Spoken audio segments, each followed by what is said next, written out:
I want to make this quick because I want to eat my toffee apple and just pass out from exhaustion.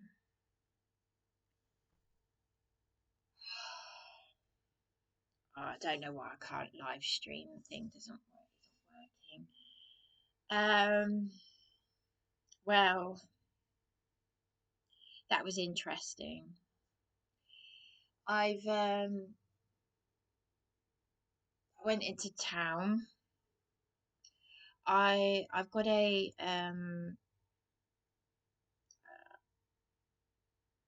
there's a doctor's surgery where I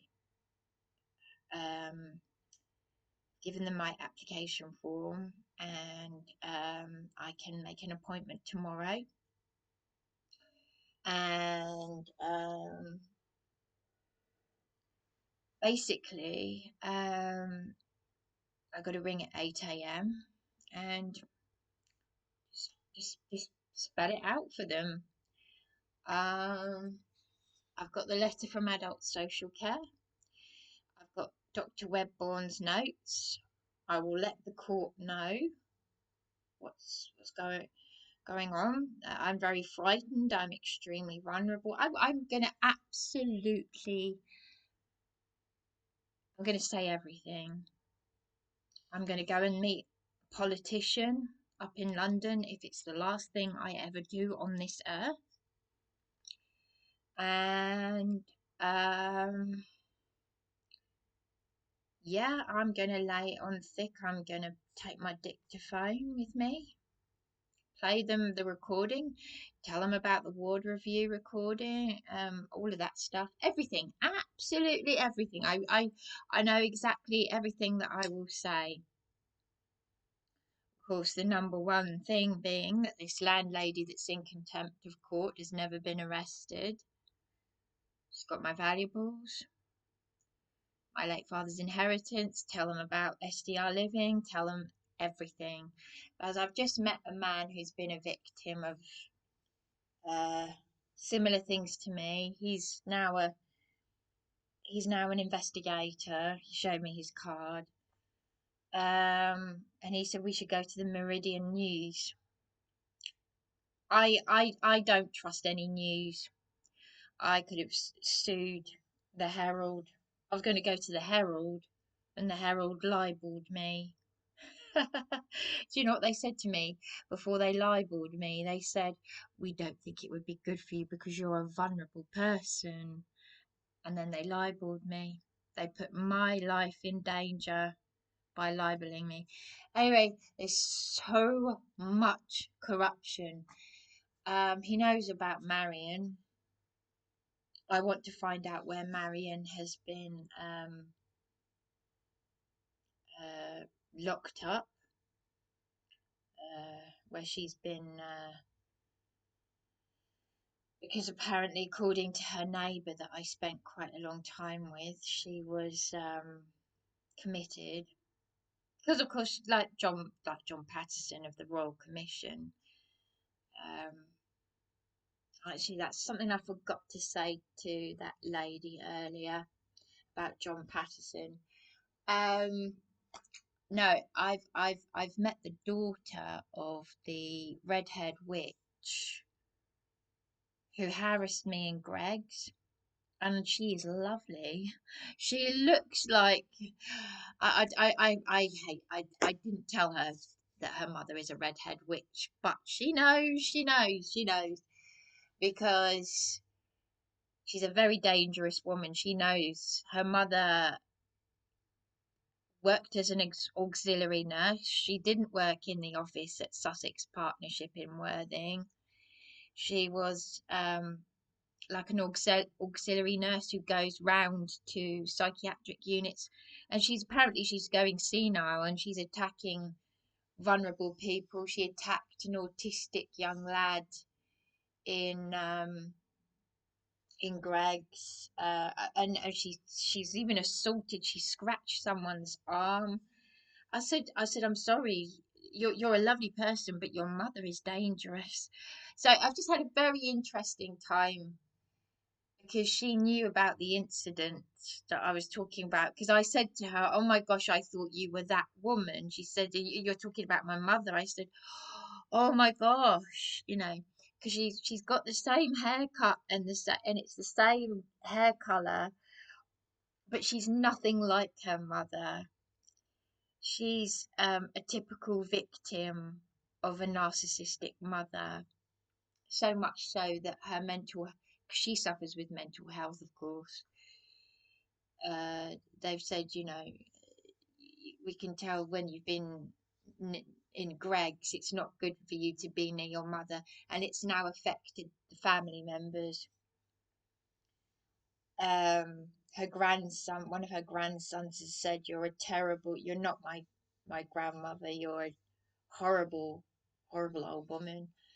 Um, and her husband can't deal with her anymore. So it and it sounds like she's becoming a liability.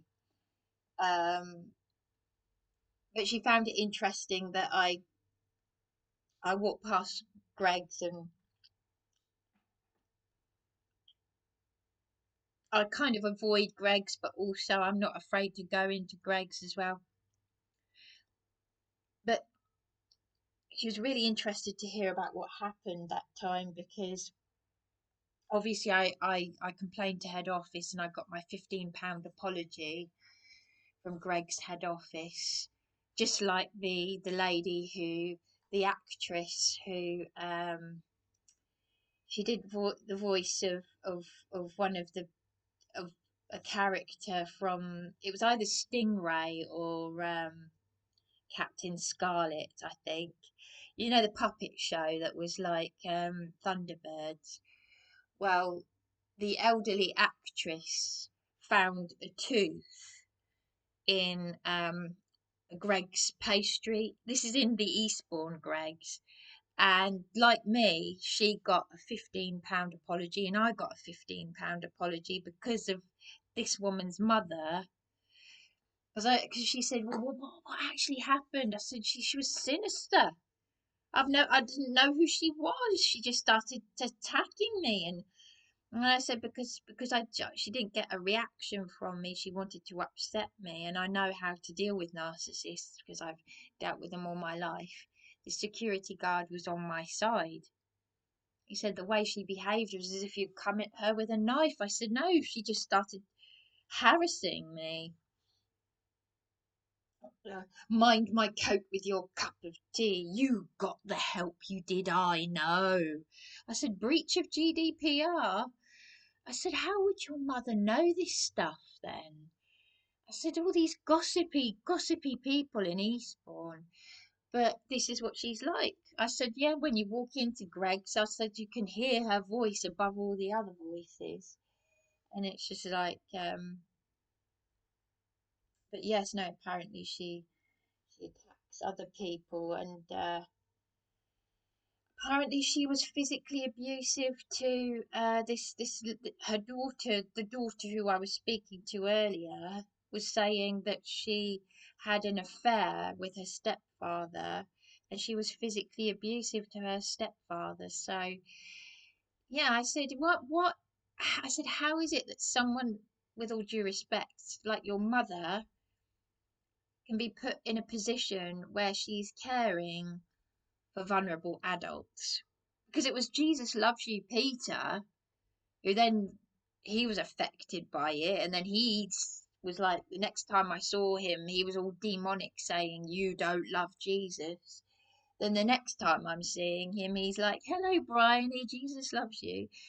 Yeah, there's a lot of mental illness in Eastbourne and vulnerability, and vulnerable people tend to, and I yeah. So yeah. But yeah, I started something and I didn't finish. But I might as well keep on track. So how I accidentally got talking to the daughter of this woman. I also mentioned to her about Mrs. Joyce from Clifton House, the elderly Irish dragon who bullied me to the point where I was almost, well, I was violently sick. I was.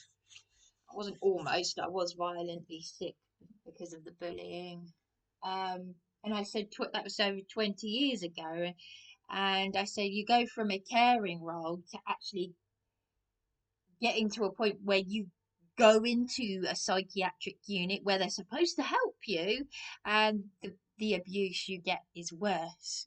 Because I told her how I was physically assaulted by both patients and staff. People didn't turn up for appointments. My life has been destroyed, etc., etc.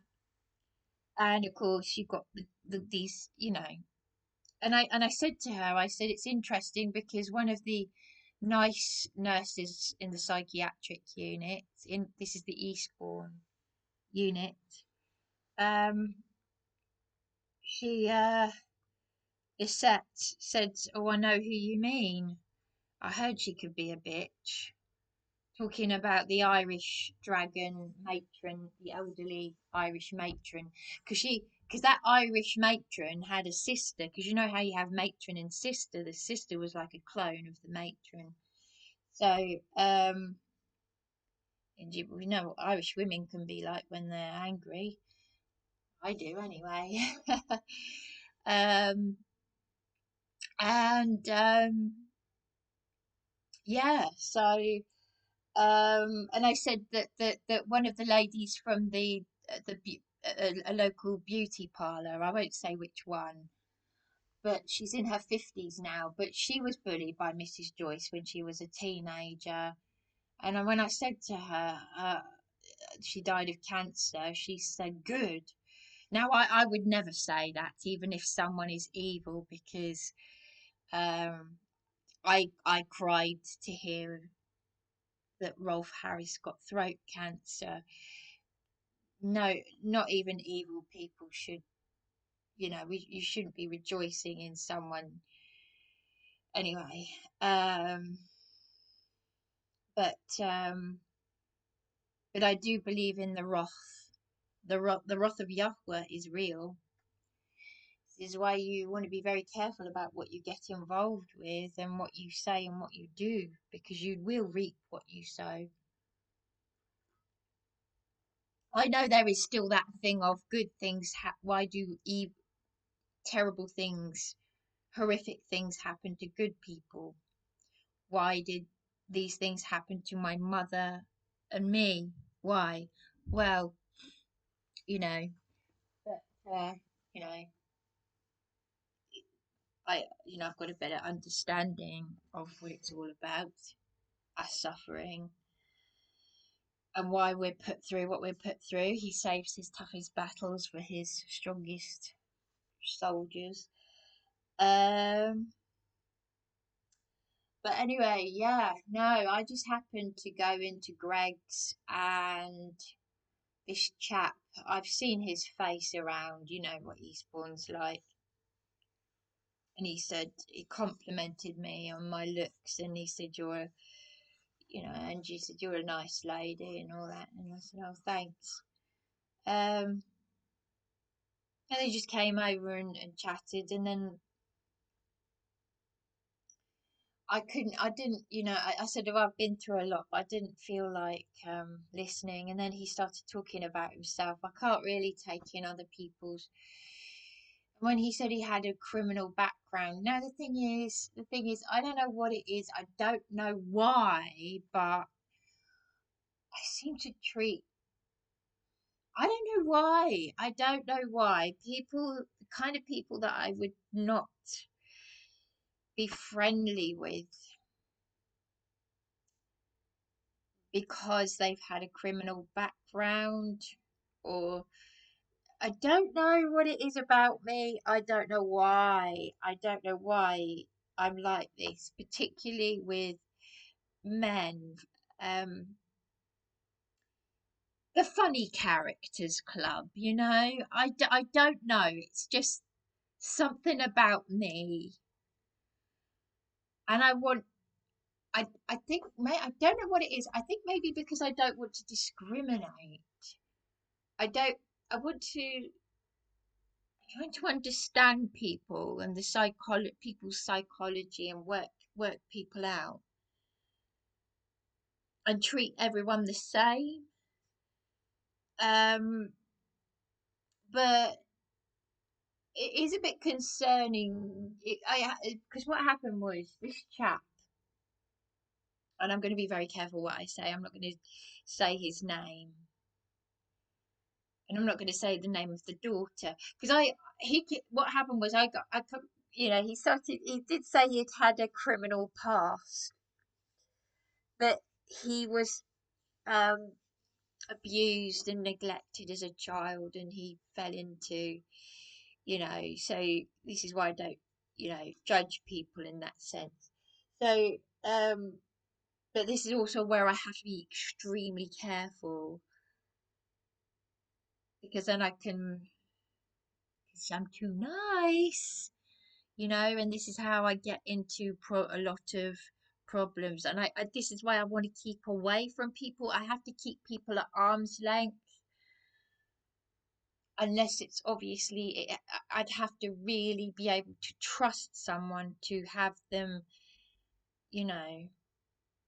And that's how I got with my partner, because I felt safe with him, because we open up our vulnerabilities even more if that person makes you feel safe in the first instance. This is before you decide maybe that because, you know, I wouldn't enter a relationship, certainly not a normal one. I'd have to feel very, very safe with that person. So,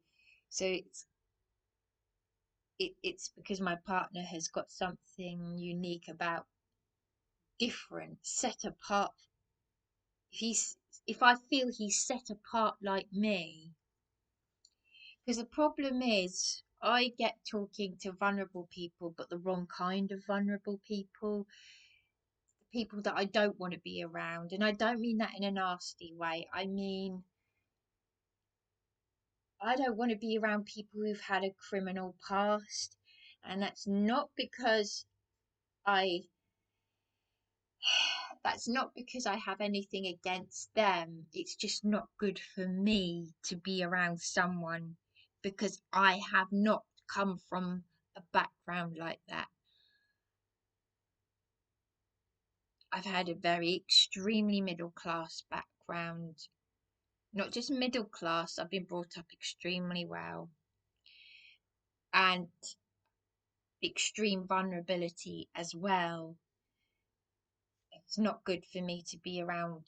So I have to choose my company very carefully anyway. And so, because I've always felt that my partner is like me, that's why I would be with him.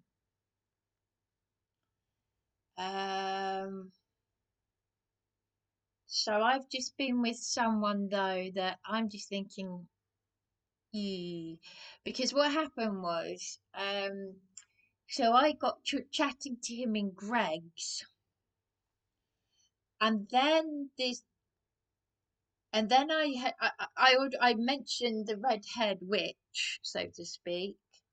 I didn't refer to her as that at that point. And then I was already aware that where she normally sits was another woman who looked like a younger version of her, with the same haircut, the same hair color. And he'd said to me, "Oh, I know who you're talking about," when I said the mother. But then he started talking to the other lady, the lady that looked like her, and she said, "Oh, I know that that's my mum you're talking about." I said, "I'm so sorry." So that's how I got talking to the daughter. And then she was like, "No, it's fine, honestly."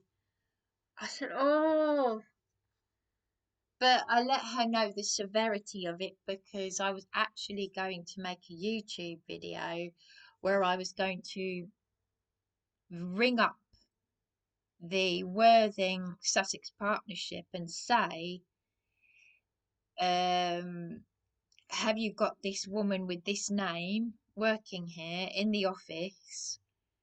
Apparently, that's not true. She's a retired auxiliary nurse. She never worked in the office up there.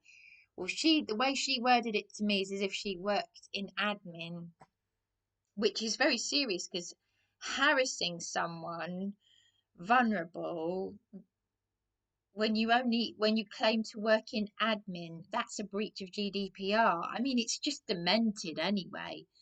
But it sounds like this woman is more cuckoo than she makes out because they're saying that the daughter is saying, and this chap were both saying she's going senile. So it's very interesting, but apparently they're at the point now where they can't go anywhere with her because she is attacking. You know, she must be in her 60s or 70s at least. Um, and apparently she attacked had a go at an autistic someone who had a young lad who had a speech problem or something, and it caused him a lot of distress. And this woman used to be an auxiliary nurse. Are you having a laugh? But I said this just proves my point. The psychopaths. I said the lunatics are running the asylums. The daughter was shocked to hear about how I was locked out of my SDR living flat in my nightwear on news that my father had died. I said that about when my eldest sister was there, because my eldest sister never comes to Eastbourne, and I said, because I started telling her about my eldest sister, I said your mother is sounding more like my eldest sister. And it's very dangerous behaviour because my eldest sister used to poison me against my mother and my now transgender sister. And I told her about how her support worker swore at me and Weatherspoons because I refused to call her a man, and the police arresting me. Where's Josh Burundi in all of this? Being threatened with being a political prisoner when I should have a landlady in prison for a very serious crime, because illegal eviction is a serious crime. So, but she was shocked to hear what I've been through. But her mother, she said she was saying how her mother was mimicking her the other day. Like she was playing back to her, parroting back what she had said as if she was the victim. And apparently she was telling people that her daughter was a terrible person. I said, "You're lovely." I said, "I can't believe how nice you are." She's a bulldog chewing. I didn't say this, but bulldog chewing a wasp. I mean, a proper witch.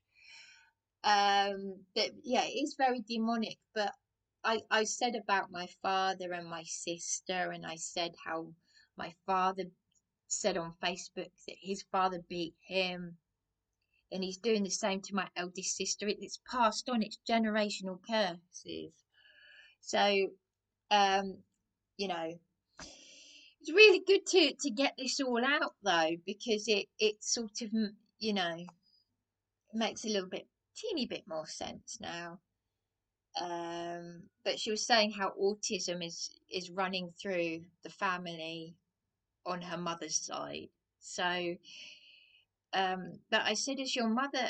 Did something happen to her to make her like this?" But I must have done, because why would she beat up her father-in-law and then behave like this to anyone who? Tell you what, if she's makes it into her what 90s, hundreds, whatever, because they get worse with age. Narcissists, the aging narcissist is not a pretty picture. they become more bitter, they become more and more and more. But like I said I handled it. I actually was really proud of myself because I handled it so well, so well that she didn't like it. I said, "Do you mind? I'm speaking to these people." Well, you started it. No, do you mind? And she did. I said to her daughter earlier, I said she just didn't like it, that she couldn't get a reaction out of me. So she had to go up to the desk. But apparently she's doing this with other people. She's a troublemaker. It's very dangerous. Very dangerous, extremely dangerous behavior. And if she's not careful, I mean, imagine doing that to someone, the wrong kind of person. Extremely dangerous. But then you've got people like that in the police force. Police force. So NPDs, yes. Um, I said, well, I'm just so well rehearsed in it, and so was my late mother. My mother would be 87, so we know how to deal with it.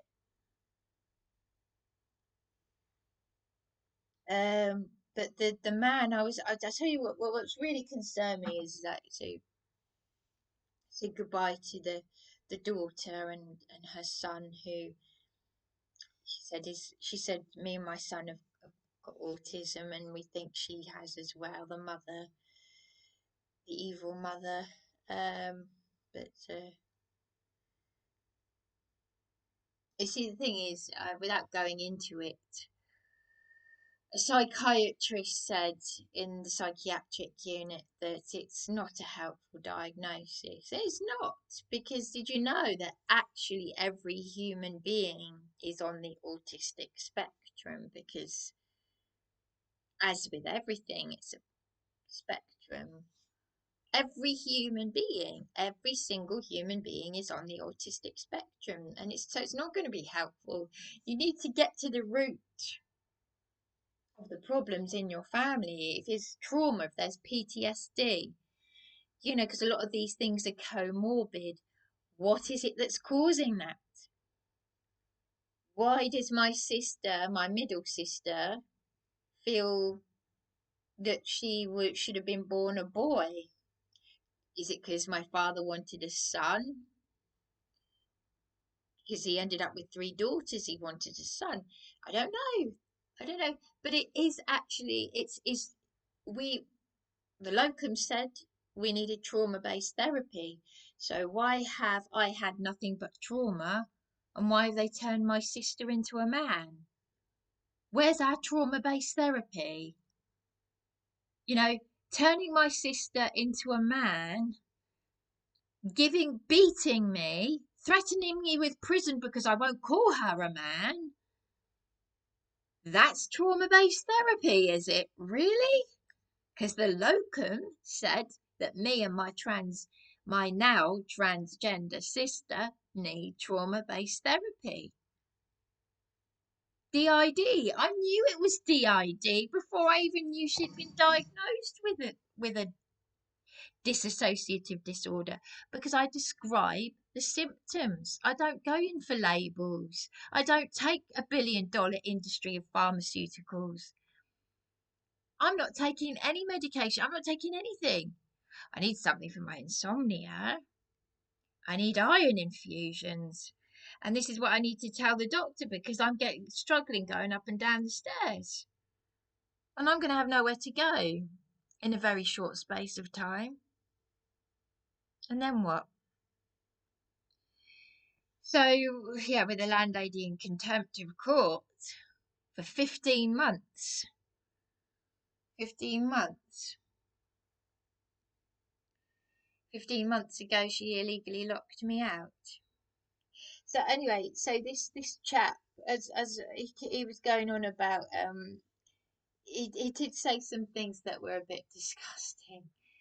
But maybe he has really seen those things.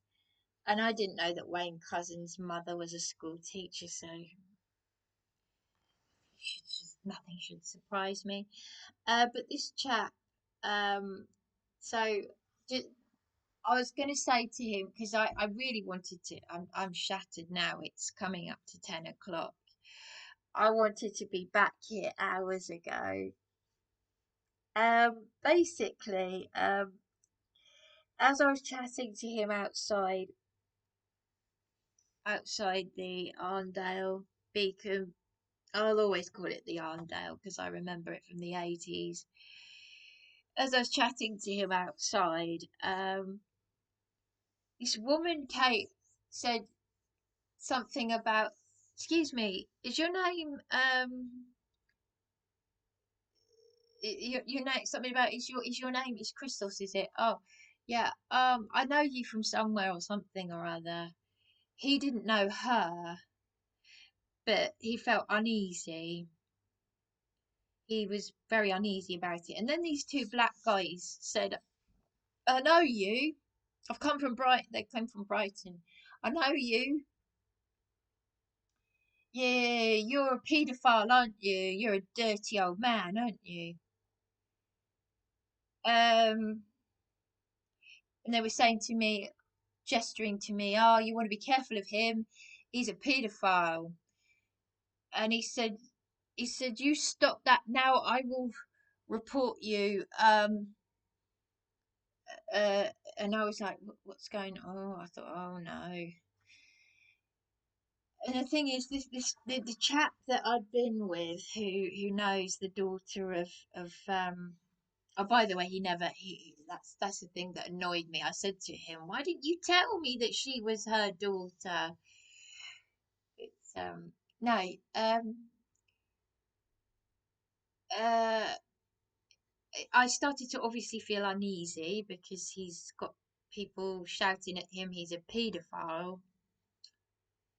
And I was thinking, and I'm still sort of a little bit. The thing is, he did allude to he seemed to know a bit about rent boys, and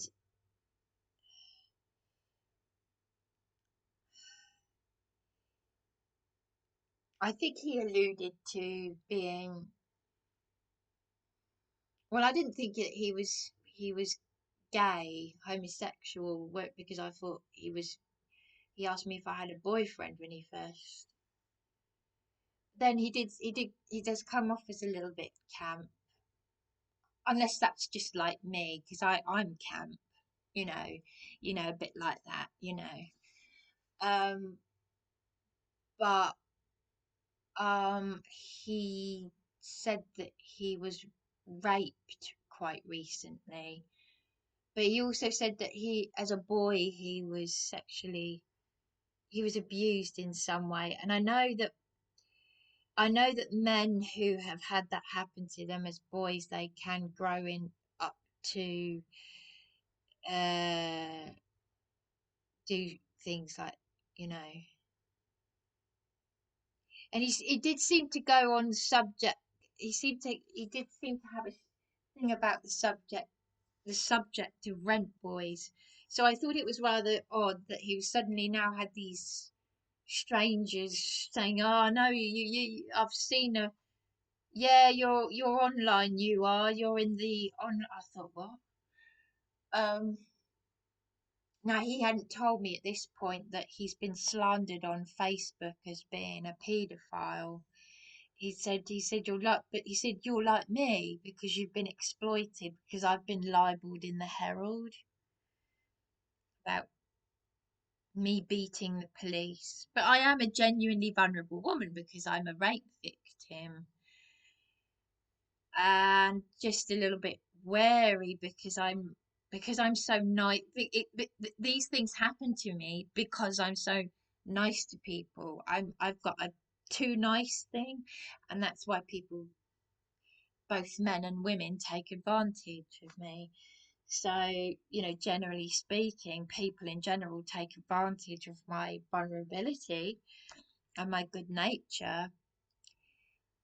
So I didn't know what to think, because they were the black guys were like, oh, you don't want to have anything to do with him, he's a paedophile. And he was like, quick, call the police, he shouted. We started to walk away.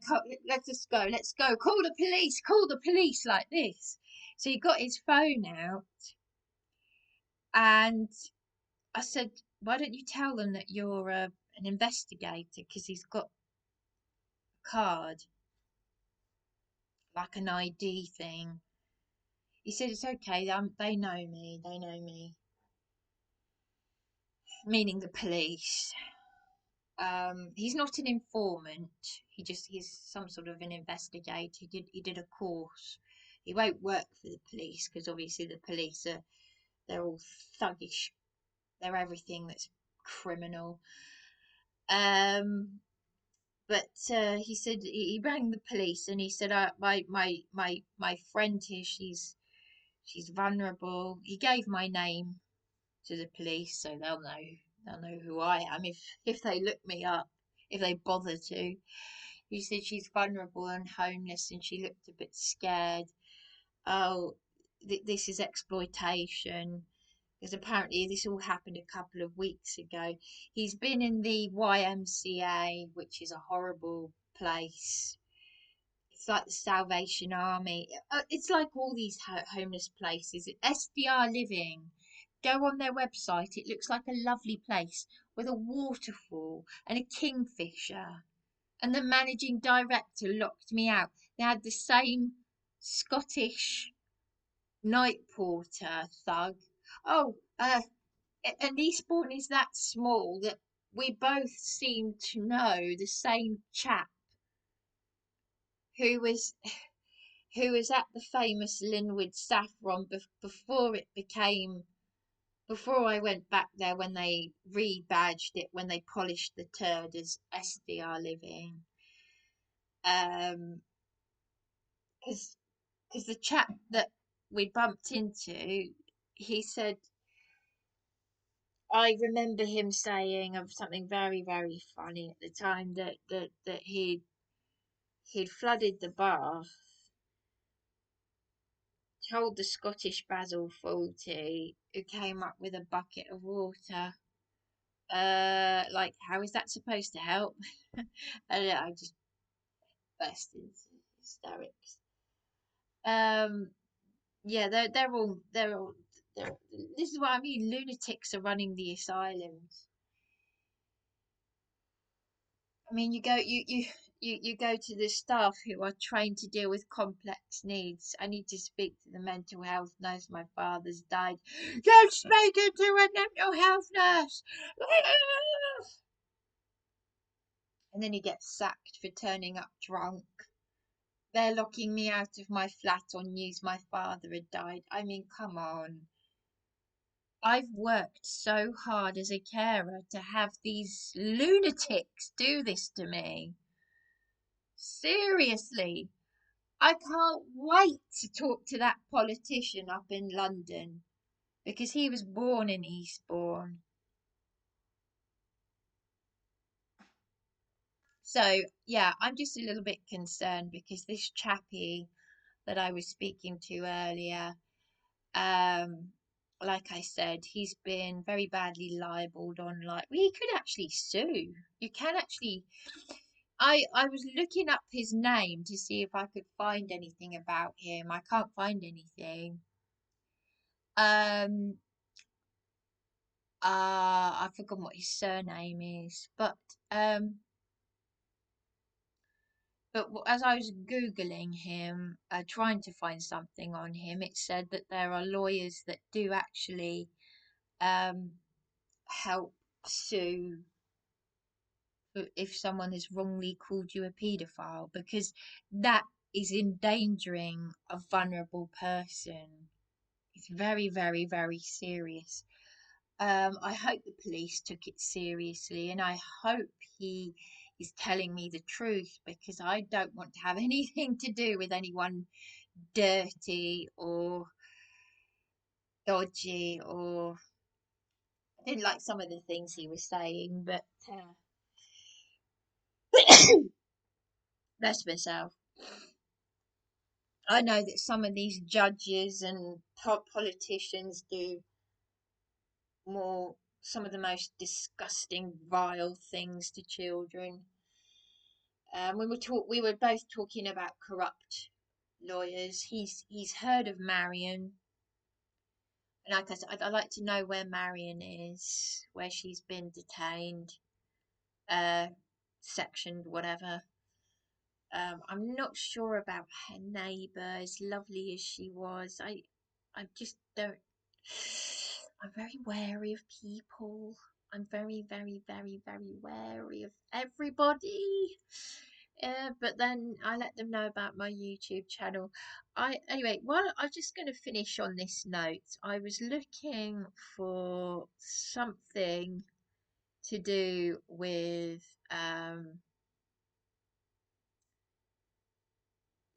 I was trying to find something libelous about this chap I was speaking to earlier, and I've come across this forum that gives you all the abusers in Eastbourne, child abusers, animal abusers, and guess what? One of them is actually a police officer, and it's got her picture, an Eastbourne police officer. PC Olivia Newton, Olivia Newton, PC Olivia Clinton, Olivia Clinton of Eastbourne Police, disciplined for groping colleagues. Well, that's interesting because PC Mufali and PC Howard May exposed my top half naked. They sexually assaulted me. And this was 5 days after I reported common assault and I was lied to. I was told they were investigating that. So this female police officer, welcome to the wonderful UK, everybody. A female police officer from Eastbourne, Olivia Clinton, 30, was reported to have engaged in inappropriate behaviour after a night of heavy drinking. Welcome to the UK. Eastbourne is apparently a drinking town. Can you see how I don't fit in? Including groping a fellow officer and making suggestive remarks. A disciplinary hearing was told. The incident occurred during a night out in Eastbourne with police colleagues. PC Clinton, who was described as being extremely intoxicated, allegedly made flirtatious comments to male officer PCB, stating, "I bet you're a big boy, aren't you?" She then reportedly groped him a second time over his crotch and continued her advances by wrapping her arms around his waist at the bar, sliding her hands down to his crotch. Later in the evening, as the group mingled with other officers, PC Clinton allegedly approached a female colleague, PCA, and groped her breast. The disciplinary panel heard that the behaviour was inappropriate and disruptive. PC Clinton, who has since resigned from Sussex Police, was barred from serving as an officer again. It was noted that she would have been dismissed if she had still been in active duty. The hearing in Lewes revealed details that the officers' night out involved several drinks at a pub during which PC Clinton's conduct was questioned. One officer, identified as PCB, initially thought the initial touch was from his partner, but upon turning round recognised it as Clinton's actions. The incident was part of a broader review of her behaviour during that night.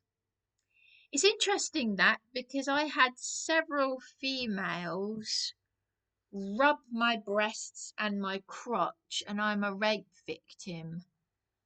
And this was 5 days after I had reported common assault, the threat of a punch in the face by a resident, and then released with bail conditions, fake bail conditions over my free speech because I refused to call my sister a man. They'd exposed my breasts and then they'd rubbed my body parts. They've beaten and injured me on Beachy Head as a response to my father's death. Several times they've done this to me. I've been thrown to the ground by a firearms officer with a taser and a gun. When I showed Eastbourne Borough Council evidence of bedbugs crawling on me, I've got all of this criminal evidence on my laptop. This is why I shall be going to independent politician in London who was born in Eastbourne, and I will not leave any rock, and every rock shall not be left unturned. It's absolutely criminal. I've been forced to self-fund hotels with my late father's inheritance. The Swan Advocate said my sisters illegally went through my father's things without me. The law firms that he was this chap that I was speaking to earlier was saying how I've heard so much how they'll bring in was it a corrupt CID officer, um and yes, that I see the problem is we've got in this country a very satanic Luciferian system. Social services, child services, children are being pimped out. And this chap that I was speaking to, he knows all about it because he's been through it. They'll get rich people to take into care these vulnerable children. This is where I didn't. I was spared all of that. Now, my late mother was adopted. Well, I have to say, my blood, uh, my maternal grandparents, they sounded very middle class, but they were quite poor. I mean, really, he talked like a toff. No offense to Rod, but he really talked like that. He looked like Walt Disney, but he talked like that, you know. Sort of, he had a bit of a talking like that, you know. Um, and grandma, my adoptive grandmother, yeah, they gave my mother a quite a privileged, fairly privileged, not rich, but a privileged upbringing during the war. There weren't many children during the wartime who got to see a Mickey Mouse cartoon. My mother got that for her birthday. She said it was quite a thing back then. And she had a Mickey Mouse gas mask. So yeah, no,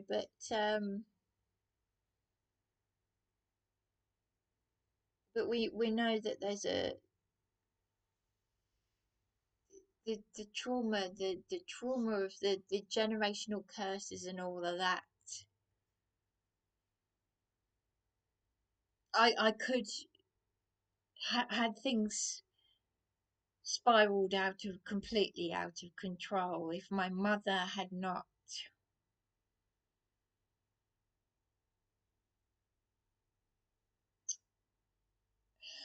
Very difficult one. You know, when a mother or wife acts in self-defense, and the children, you know, it could end up in murder, manslaughter, and then a child like me goes into this evil childcare system. I mean, I used to think, oh, children's homes sound horrible. But I didn't know anything about it. I didn't know anything. And I grew up thinking that that the police and the local authorities and the government were all there to help us. They're trying to kill me off. They're doing their absolute best. I'm a refugee in my homeland. Satanic Britain. I remember John Alexander Patterson, who was part of the Royal Commission.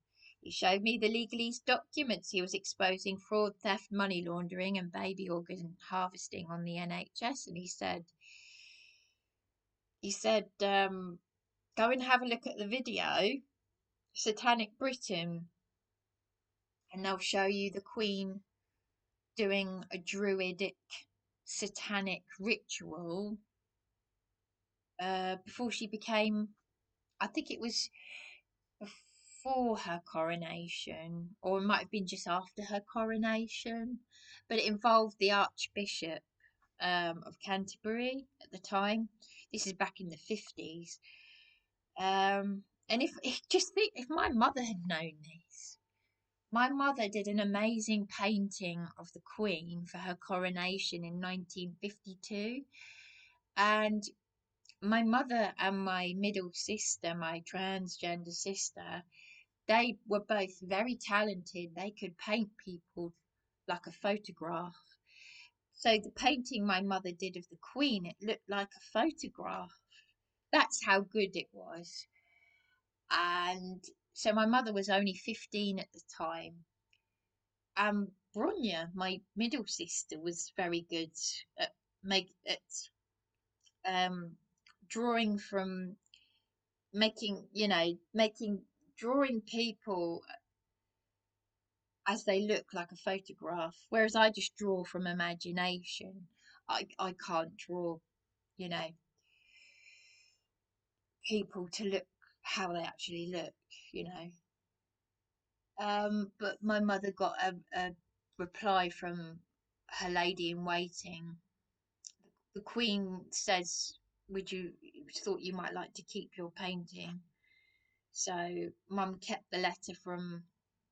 Ronya's got all this stuff. I wanted to have a copy. This is what I wanted to talk to her about. I want a copy of all this stuff. You know, all those paintings and things that Mum had and did. You know, I'd like a copy of it. You know, a letter from her, from the Queen, from her lady in waiting, and the beautiful painting Mum did when she was 15. Mum was amazing. Like I said, she made our toys and clothes and stuff. But anyway, if she'd known the Queen did a satanic ceremony, a druidic ceremony, there was a lot of other stuff going on, wasn't there? Anyway, there we go. I'm going to sign off now. But that was very, very interesting. And this has been a lot longer than what it should have been. Now I can eat my toffee apple and pray away the curses. There's another thing I wanted to say. Talking of Samhain, we're approaching that time of year. One of the most highest satanic holidays in the satanic calendar, apart from birthdays, is Halloween, Samhain. That's the Irish name for it. Samhain, that's where it comes from. Druids and all of that, and sacrificing children. Um, anyway, what was I going to say? Roseanne Barr. Do you know something?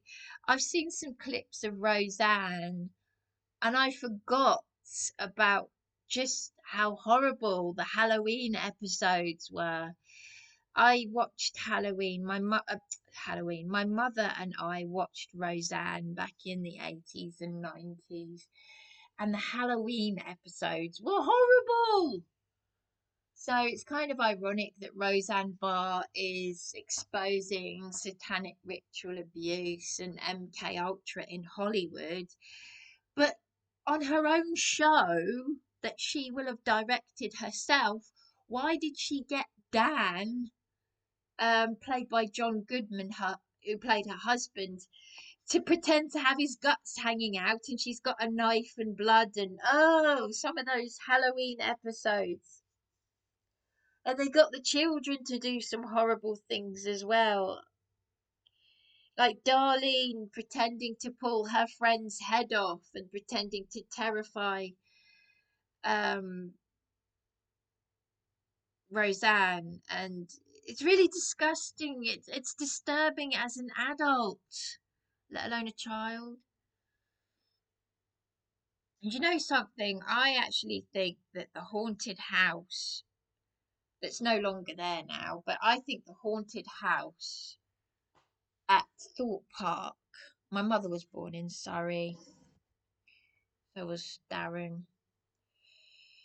I think the haunted house at Thorpe Park was more traumatic than the haunted house at Disney World. Why?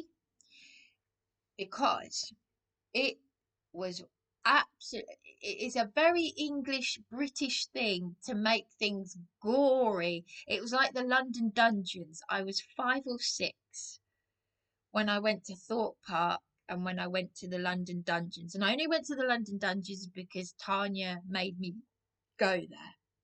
And Mum had said to her, don't take Bryony there or she'll have nightmares. And I have recurring nightmares to this day because of the London Dungeons and also the haunted house at Thorpe Park. But then Mum wasn't any better because she was like, stop it. And I was like, Mummy, I don't want to go on here. Stop it, you know. It's very graphic, you know, the holding the. I mean, the bit that wasn't scary was the bit with Henry VIII. And this was before I knew that I'd been named after Anne Boleyn because my grandmother, who was still alive in the 80s, my grandmother was related to Anne Boleyn. It's in her family tree, right? Related to the Bullen family. It's spelt 2 different ways. Bullen, and the way that everyone else spells it, Boleyn, and it's in her. I think I think grandma's grandfather might have put a note in there on her family tree. So my grandma's middle name was Annie. My middle name is Anna. And there I am going. I'm 5, 6 years old, and I'm crying on the haunted house because the outside of the haunted house was a Tudor cottage. Do you remember? This is at Thorpe Park, and the I actually thought it was far more realistic than the Disney haunted house because it really did look like Henry VIII and his wives. Mum never said, "Oh, look, that's Grandma's ancestor down there," because I didn't know till I was 11 or 12 that Grandma. Because I took an interest. The irony is, the creepy thing is, I took a specific interest in Anne Boleyn, and I hadn't realised because Mum got me the videos of Keith Mitchell, very good actor. Yes, and of course Annette Crosby, you know, wonderful Annette Crosby, and yeah, and all the others. Yeah, it was awful to learn of all the what happened to that poor um, Lady Askew, Catherine Parr's Lady in Waiting. You know, the owning books of treasonous books, or what do they call it? No, oh, heresy. They called it heresy. Certain religious books, and she was put on the racks, and they crippled her and then burnt her to death. Horrible. I saw a clip of something on YouTube, and it really upset me. But yeah, nothing is left to the imagination at the London Dungeons. I just wanted someone to carry me out of there. Ugh. But anyway, I'm going off on one. No, I don't know where am I going with this tangent. Um, I'll just finish by saying the haunted house at Disney World. There's the kind of I'm able to laugh about this. The haunted house at Disney World was scary because I had a fear of lifts. We'd just come from New York, where Mum had made me go up 80 floors, up one of the tallest buildings in the world at that time, the Empire State Building. 80 floors. I had a fear of lifts and was like, you're not going to take her up there. Mum's like, she's not coming to New York without going up the Empire State Building. and then to go in a haunted house, which that alone terrified the pants off me. And before getting on the ride, I'm being told that we're getting into a lift, step off the red blood carpet, and then a voice tells you that there is no way out. And then all the lights go out, and there's a cackle, and he's laughing, and there's a branch outside the window doing this, and I'm locked in the lift. Oh, I'm stuck in a lift. I'm stuck in a lift. Not just any lift, it's a haunted house ride. So I had a fear of haunted houses, ghost trains, and lifts. So that's all nightmarish material in one go. And again, my mother kept saying to me, "Don't be silly," just like she did a couple of years earlier on the Thorpe Park haunted house.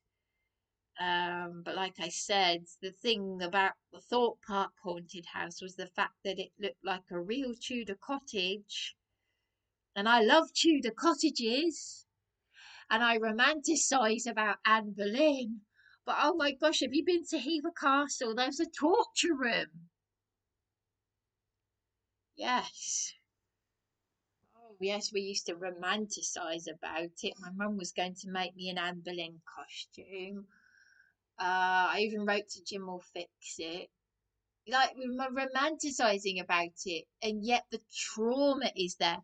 See, this MK Ultra trauma thing, if you think about it, it's always been there. It's just that it's been called something else. The things they did to people in this country. It's very easy to look at other countries and think, crumbs, look at what's going on over there. Go back a few hundred years, disassociation.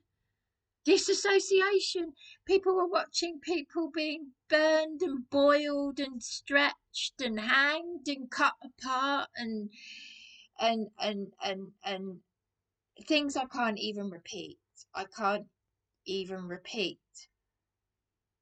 But I know how they tortured, like Mark Smeaton, the Anne Boleyn's musician, innocent. What they did to him, I can't repeat it. It's so gory and horrific. Before then beheading him, and he was an innocent man because they wanted him to confess. I mean, is this not satanic? Is this not hell? I mean, I can't imagine what hellfire is like in the minds of these sickos that did. Who were these sick, evil psychopaths? I mean, I can't even find the words for it. That did unthinkable things to innocent people.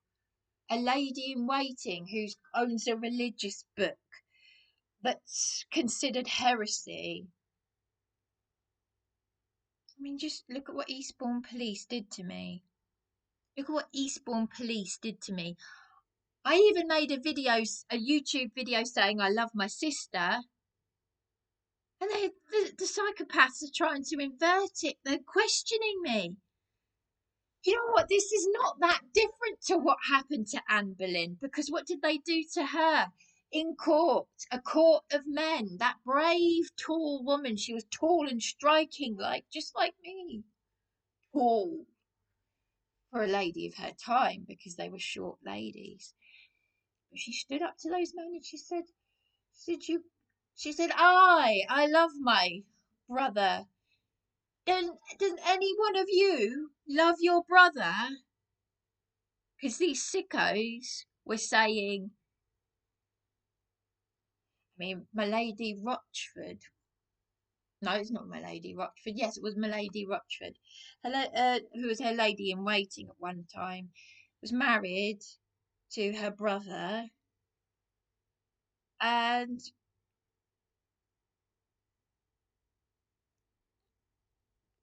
my lady Rochford, who was married to Anne's brother, she accused her. But then the irony that my lady Rochford went mental, and because she too was beheaded along with Anne's cousin Catherine Howard, and it was her uncle, the Duke of Norfolk, that arranged that. So they were all the court. The court was a very dangerous place to be. Bit like here, here.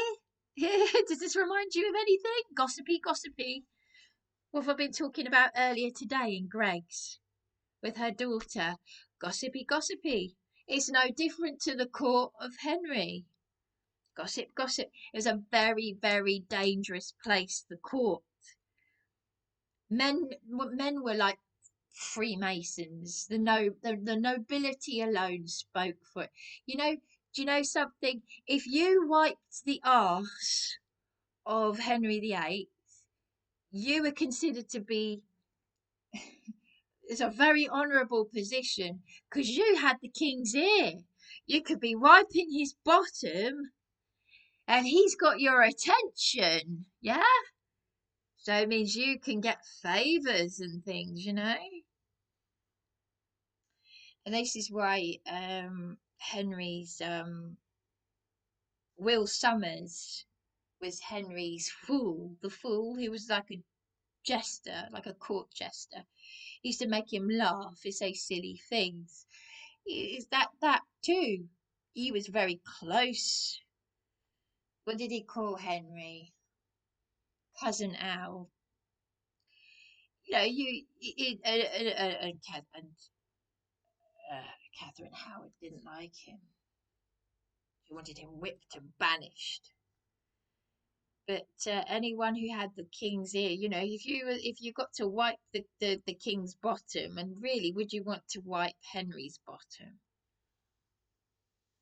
I mean, it's unbelievably evil what he did. It's just unthinkable. But it was considered to be a blessing, apparently, at Lady Askew's when they burnt her alive. It was the Duke of Norfolk's wife, the Duchess of Norfolk. So that's Anne Boleyn's auntie, who suggested putting gunpowder around Lady Askew's neck to make her blow up, so that she would sort of go up, so that it would be, because it was a slow death being burnt alive. It just made me cry just watching, because the acting was so real on this clip that I saw. But it's like,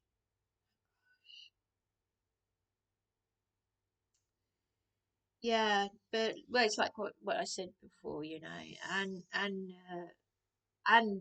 said to Cranmer, she said, "No flames, no flames. You promised me no flames." And he said, "The king has been." It was considered to be kind thing that he instead of being burnt at the stake, he ordered a French swordsman. So because a sword is quicker than an axe, because who was it? Was it Mary Queen of Scots, where they did several blows to the with the axe and get her head off? It's horrible. It's horrible. Yeah, a skilled French swordsman to make it quick. It's horrible. So, yeah, I was talking about very dark things, so I didn't mean to do that. It all started with Roseanne, didn't it? Halloween, Samhain, may Yahweh rebuke all of that and keep my hedge of protection. I like to have a little rant because it helps me to detox a bit. I really just don't. I really don't care. I went into the library and she said, "Oh, those computers are for disabled people," because I'm struggling going up and down the stairs. I said, "Well, to be honest, I've got a disability," and I showed her my disability pass. She said, "Oh, that's okay." I said, I said I didn't have this. I said a physical disability caused by. I should have said the landlady. I said caused by Eastbourne Borough Council and the police, and she said, "Oh, I'm not being judgmental." I said, "Oh no, no, it's okay." I said honestly, I just don't care what I say anymore. I've got to ring for an ambulance because I'm struggling going up and down the stairs. There's, I've never had a. Anyway, that's me done. I'm done now. I've had my rant. Shalom Yahweh. Keep that hedge of protection and just keep